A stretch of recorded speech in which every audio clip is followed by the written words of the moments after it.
everybody, it's Frazley. So I'm doing a new series called Getting to Know Frazley. These are going to be short videos, kind of like in that vlog sense, but I want to show you the real me. I've talked about things on Be Great Today, on Frazzlecast, my streams, in Discord, on Twitter, on my podcast Translucidity that I do with my friend Sash. I'm going to talk about some different things here. I've always had a feeling that something was off. I felt like I was in a mask. I was a man. I thought I was straight. I had this inkling in the back of my head that I was asexual.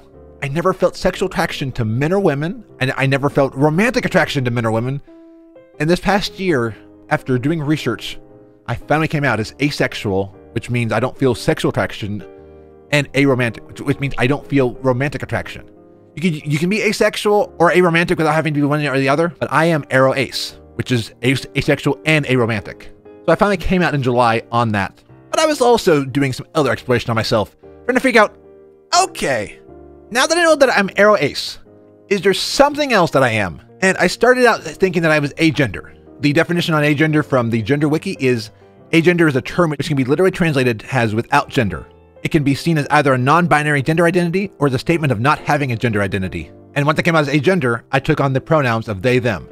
I got rid of he, him, because that's not who I feel I am. And then I decided that non-binary actually was a better description of who I am. According to the Gender Wiki, non-binary gender describes any gender identity which does not fit the man and woman binary. Which through all this means that I don't fit the normal binary, and I am transgender. Transgender is an umbrella term for anyone whose internal experience of gender does not match the sex that they were assigned at birth. And that's me. That's who I am. I've had thoughts on this ever since I was 4 to 6. When I was that young, I had a dream that I wanted to be a pilot, so I could fly up to God and ask why I was not a woman. When I brought this up, I was shut down, and then I kind of repressed it for a while.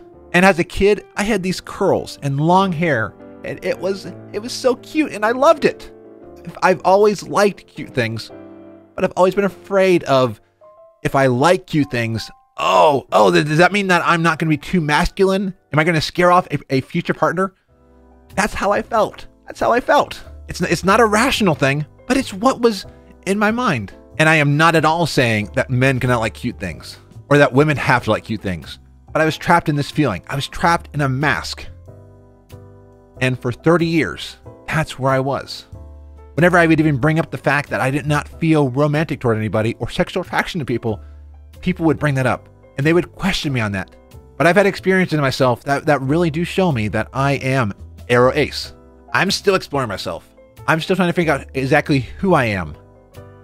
But the reason I brought this up was last October of 2019. That feels like a long time ago.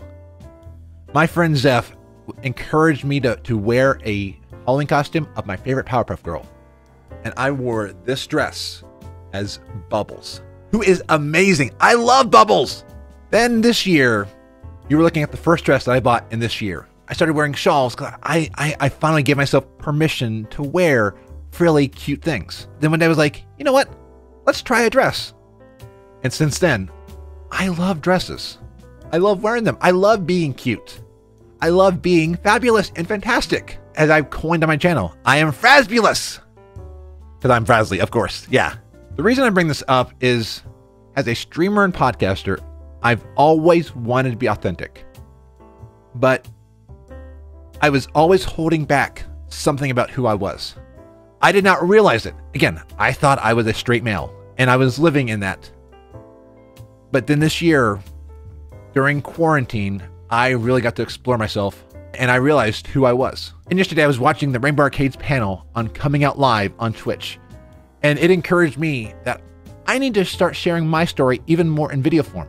I've shared it on podcasts, shared it on streams, but I want to share it here on YouTube as well. I know that there's somebody out there, it might even be you, who's questioning things about themselves. And I want to be a model to say, hey, after 30 years, you can rediscover yourself. I talked to somebody recently who, after 47 years, discovered themselves. I just heard about a woman who's 90 who came out as gay after 90 years. It's not too late. It's not going to be easy coming out. People are going to expect you to know everything about it. I'm still learning stuff. That's why there's resources online like Google and stuff like that. I've got friends who I ask questions about a lot. Got to adjust the hat because that was another thing. These hats. I started wearing these as like a tiny hats. I realized I love them. But you're going to have friends and family and onlookers who will not approve of you. And some will tell you every way that you're wrong, that you're an abomination. Don't listen to those people. They are welcome to their opinion. But as somebody else said, opinions are like buttholes. Everyone's got one. And as somebody even said, they all stink. Yeah, just know it's not going to be easy. There are people who won't like you. But I found an amazing group of people in the LGBTQIA2 plus community who support me. And I support them in their journeys.